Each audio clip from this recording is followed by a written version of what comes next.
Muy bien, ahora vamos con el tema de aproximación normal de las probabilidades binomiales. Anteriormente se explicó la distribución binomial, que pertenece a las distribuciones de probabilidad para variables aleatorias discretas, es decir, para aquellas variables que presentan números enteros o valores enteros. Hay que recordar que en un experimento binomial este consiste en una serie de n ensayos idénticos, habiendo para cada ensayo dos resultados posibles, que pueden ser éxito o fracaso. El éxito se representa con P y el fracaso con 1 menos P. La distribución normal proporciona una aproximación a las probabilidades binomiales que es fácil de usar. Cuando se usa la aproximación normal a la binomial, en la definición de la curva normal necesitamos conocer la media aritmética y la desviación estándar para poder establecer una probabilidad normal estándar. Entonces, recordemos que para poder obtener el valor esperado o media en el caso de una probabilidad binomial se hace a través de la siguiente ecuación. Tenemos n por p, en donde la n representa el total de elementos de los que estemos hablando en un problema y la p la probabilidad de éxito que se pueda tener. Y la desviación estándar se obtiene a partir de la raíz cuadrada de n por p por 1 menos p, en donde la n es el total de elementos, la p la probabilidad de éxito y 1 menos p la probabilidad de fracaso, como expliqué anteriormente. Para realizar la aproximación de una distribución normal a una binomial se emplea un factor de corrección por continuidad. Ahora, ¿qué es un factor de corrección por continuidad?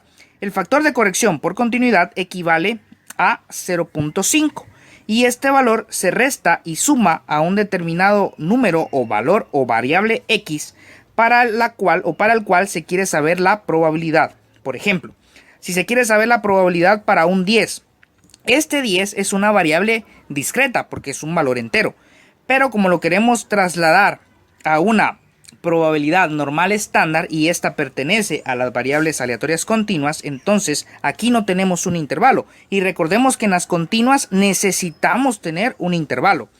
Entonces, para ese 10 no podemos determinar la probabilidad y para ello vamos a hacer uso del factor de corrección por continuidad, que equivale a 0.5. Entonces, restamos y sumamos 0.5 a ese valor que me estén proporcionando. En este caso era 10, entonces a 10 le resto y le sumo 0.5.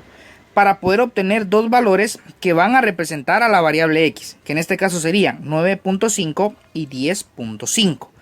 Entonces ya con la ecuación que tenemos para poder trasladar una variable x a una variable z, entonces ya podríamos sustituir x 9.5 menos la media y la desviación. Obviamente necesitamos saber el valor de la media y el valor de la desviación para poder determinar la variable z, y después con las tablas de probabilidad ya buscaríamos ese valor de z, y el 10.5 también tendríamos que trasladarlo a variable z, buscaríamos esas probabilidades o áreas en las tablas de probabilidad normal estándar y ya podríamos establecer la probabilidad de que se encuentre entre 9.5 y 10.5 o la probabilidad para ese número 10, ¿de acuerdo? Entonces, ahora, existen otros casos. ¿Podría decirme cuál es la probabilidad de 10 o menos de 10? Entonces, en este caso lo que vamos a hacer es que seguimos aplicando el factor de corrección por continuidad, pero cuando me dice 10 o menos, lo que vamos a hacer es sumarle 0.5 y vamos a tomar en cuenta desde el punto máximo que podríamos tener, que en este caso sería 10.5, para abajo, ¿de acuerdo? Menores a 10.5. Ahora, el otro caso que se puede presentar es que me diga cuál es la probabilidad de obtener 10 o más. Ya, si me dijera 10 o más, entonces sigo haciendo uso del factor de corrección por continuidad, pero lo que voy a hacer en este caso es que voy a restar a 10 el 0.5. ¿De acuerdo? Entonces voy a tomar desde el valor más pequeño en adelante, porque dice 10 o más. Aquí decía de 10 o menos, entonces tomo desde el valor máximo que podía tener hasta abajo, o de 10.5 inferiores valores a 10.5. Y cuando me diga un número así para un 10, como en este caso, entonces tengo que restar y sumar ese factor de corrección por continuidad, establecer un intervalo y a partir de ese intervalo y de las áreas poder determinar cuál es la probabilidad que le corresponde a un determinado valor, pero esto lo vamos a comprender mejor en los ejemplos. Bien, ahora vamos con el ejemplo. Dice: una empresa sabe por experiencia que 10% de sus facturas tienen algún error. toma una muestra de 100 facturas y desea calcular la probabilidad de que 12 de estas facturas contengan algún error. Entonces vamos a clasificar los datos y para eso recordemos que estamos trabajando con una aproximación normal de una probabilidad binomial. Entonces la n, que representa el total de elementos, en este caso tendría un valor de 100 porque se va a tomar en cuenta 100 facturas en total. Dentro del problema dice que se sabe por experiencia que el 10% de esas facturas tienen algún error y la característica a tomar en cuenta para poder obtener la probabilidad es precisamente esa. Dice que calculemos la probabilidad de que 12 de esas facturas contengan algún error. Entonces, como que tengan error es la característica a tomar en cuenta, vamos a concluir que la probabilidad de éxito, que se representa con una P, equivale a 0.10 porque en el problema dice que el 10% de las facturas tienen algún error. Recordemos que la probabilidad se puede representar en porcentaje y que ese porcentaje se puede trasladar a decimal, que en este caso sería 0.10. Ahora, ¿cómo determinaríamos la probabilidad de fracaso? La probabilidad de fracaso es simplemente la resta de 1 menos la probabilidad de éxito, es decir, 1 menos P. Como sabemos que la probabilidad de éxito es 0.10, entonces sería 1 menos 0.10 y eso equivale a 0.90. Por lo tanto, el 0.90 representa la probabilidad de fracaso y nos están preguntando acá la probabilidad de que 12 de las facturas tengan error, por lo tanto, X es igual a 12. Recordemos que para poder trabajar una probabilidad normal estándar tenemos que tener la media aritmética y la desviación estándar.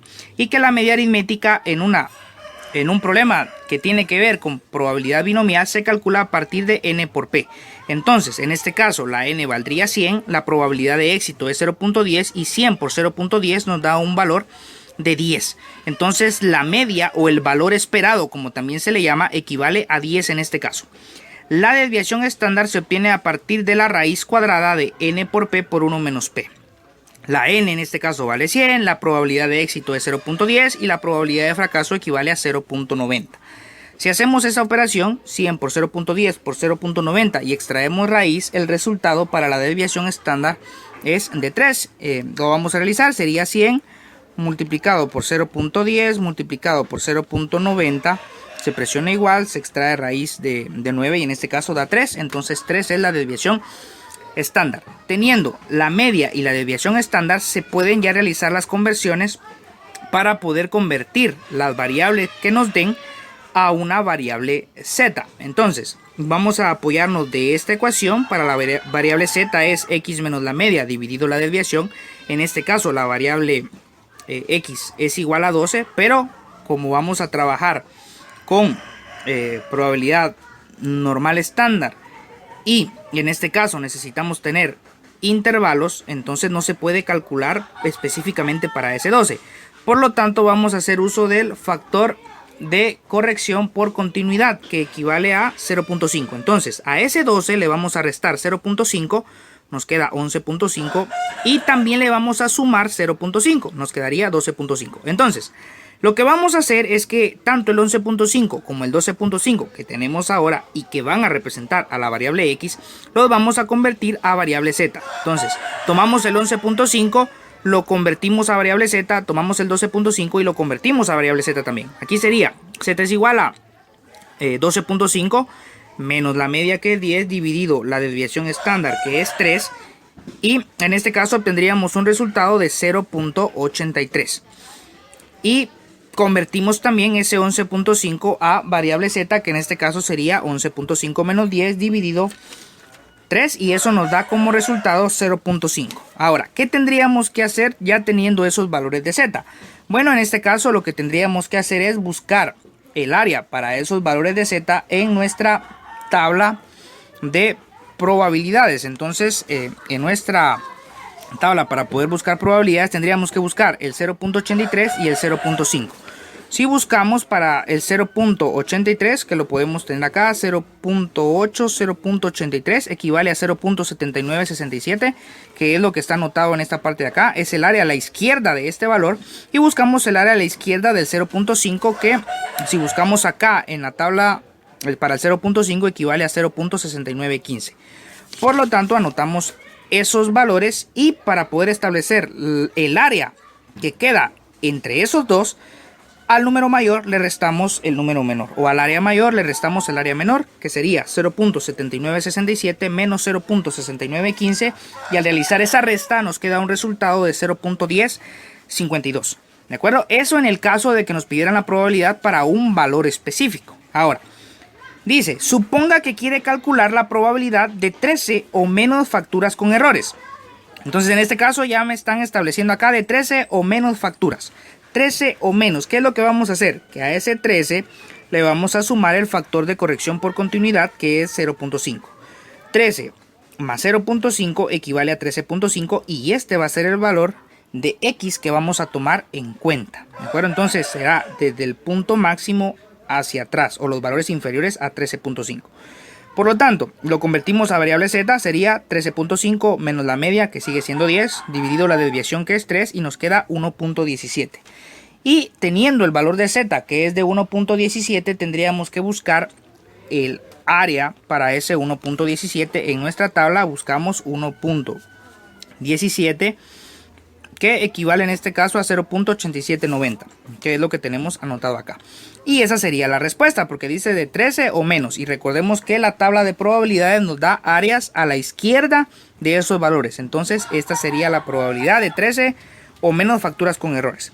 Pero también podría decirnos, determine la probabilidad de por lo menos 18 facturas con error. ¿Eso qué quiere decir? El por lo menos significa que como mínimo vamos a tener 18 facturas con error, pero que pueden ser más. Entonces sería 18 o más facturas con error. ¿Qué vamos a hacer entonces? Tomamos al 18 y lo que vamos a hacer es restarle el factor de corrección por continuidad, que equivale a 0.5. 18 menos 0.5 nos da un resultado de 17.5. Entonces vamos a tomar en cuenta desde el valor más pequeño que puede tener ese 18 en adelante. Entonces lo convertimos a variable z, sería 17.5 menos 10 dividido 3, eso nos da 2.5.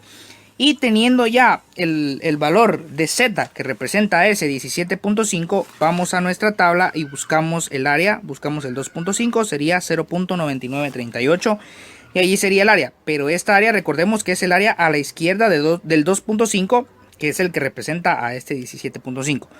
Como acá decía, de por lo menos 18, y dijimos que eso significa que es de 18 como mínimo, pero que pueden ser más, entonces nos interesa el área a la derecha del 18. Y como el área a la derecha la obtendríamos en este caso a partir de esta área, que ya sabemos que es el área a la izquierda del 2.5. Para saber el área a la derecha del 2.5 tendríamos que restar 1, que es toda el área bajo la curva normal, menos 0.9938, que es el área a la izquierda del 2.5 y que está representando a ese 18, ¿no? Entonces 1 menos 0.9938 nos queda 0.0062 y esta sería la respuesta para la probabilidad de por lo menos 18 facturas con error. Y por último, dice la probabilidad de 11 a 15 facturas con error. ¿Qué tendríamos que hacer en este tipo de casos? Bueno, tenemos el valor más pequeño, o el de inicio, que es 11, y el valor más grande, que sería 15. Entonces tomamos el 11 y como este es el número más pequeño, entonces le vamos a restar el factor de corrección por continuidad. 11 menos 0.5 nos da 10.5. Entonces vamos a tomar en cuenta del 10.5, que sería el valor mínimo. ¿Cómo establecer el valor máximo? Como dice 15 facturas, entonces el valor máximo al que podría llegar sería 15, y a ese 15 le vamos a sumar el factor de corrección por continuidad, que es 0.5. Si sumamos 15 más 0.5 nos da 15.5, y a partir de esos dos valores lo que haremos será convertirlos a variable z. Entonces 10.5 menos 10 dividido 3 nos da 0.17, y hacemos lo mismo con el 15.5.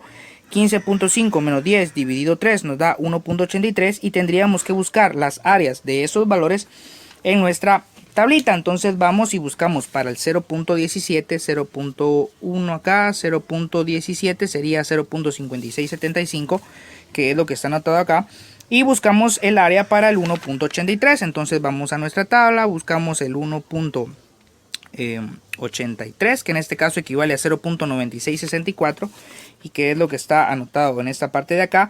Y de nuevo tendríamos que restar al área más grande el área más pequeña. En este caso 0.9664 menos 0.5675. Y al restar esos dos valores nos quedaría un área de 0.3989 que representa a la probabilidad de 11 a 15 facturas con error. Entonces, no olvidarse que en todo lo que vamos a trabajar siempre vamos a tomar en cuenta el factor de corrección por continuidad para poder volver esos valores o esas variables discretas, convertirlas a variables continuas a partir de ese factor de corrección por continuidad. Entonces, que no se nos olvide y establecer bien o percatarnos bien que cuando dice o menos, lo que hacemos es sumarle al valor que me dan el factor de corrección por continuidad. Cuando me dice de tal número o más, entonces lo que hacemos es restarle al valor que me den el factor de corrección por continuidad. Y cuando me den dos valores, de acuerdo, o me den un intervalo como en este caso, entonces al más pequeño le voy a restar el factor de corrección por continuidad para saber desde qué número mínimo vamos a empezar, y al más grande que me den le vamos a sumar el factor de corrección para saber el valor máximo al que tendríamos que llegar. ¿De acuerdo? Entonces, esta es la forma en que se trabaja una aproximación normal de probabilidades binomiales.